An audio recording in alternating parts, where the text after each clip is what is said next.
Works చేస్తున్నాం, phase 1 phase 2 అన్నారు. Outer line అయితే ఒకటి వెళ్తుంది, ఇంటీరియర్ ఏదైతే బస్సెస్ ఉందో ఇష్యూస్ దాన్ని ఎట్లా ఐడెంటిఫై చేస్తారు, దాన్ని ఏ ప్రక్రియలు చేస్తారు, ఈ వర్క్ ఎప్పుడు యాక్చువల్గా స్టార్ట్ చేస్తారు? ఐడెంటిఫికేషన్ అండర్ గ్రౌండ్ సేవ్ అయితే మొత్తం అక్కడ దీంట్లో మొత్తం ఈ సర్కిల్ 1 మ్యాప్ చేసేస్తారు.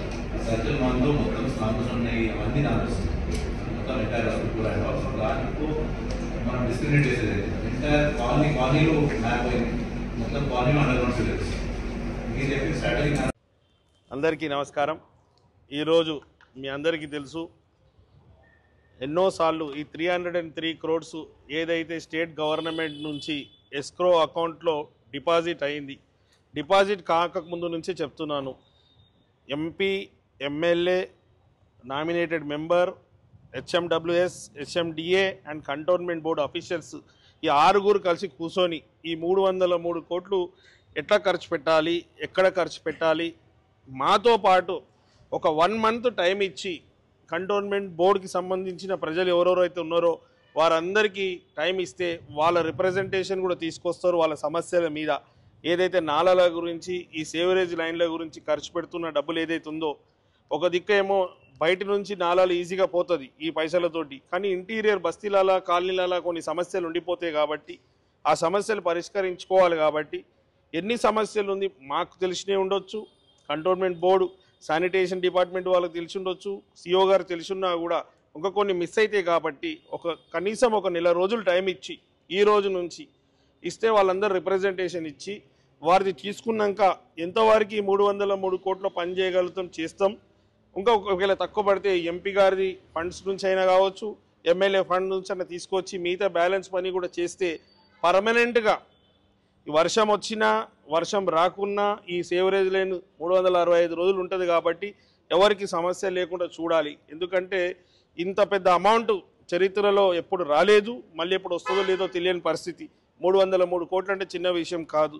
ఈ 303 కోట్ల గురించి నేను తీసుకొచ్చినా వారు తీసుకొచ్చినా అని కాదు, నేను అందరికీ రిక్వెస్ట్ చేస్తున్నా, యావత్ కంటోన్మెంట్ ప్రజలు కూడా తెలుపుతున్నాను, ఈ 303 కోట్లు వచ్చిందంటే ఎలివేటెడ్ కారిడార్ కడుతున్నందుకు దానికి కావాల్సిన భూమి గురించి ఏదైతే కంటోన్మెంట్ బోర్డు ల్యాండ్స్ ఉండేనో ఆ ల్యాండ్స్ తీసుకున్నందుకే ల్యాండ్ బదులు క్యాష్ 303 కోట్లు ఇచ్చారు.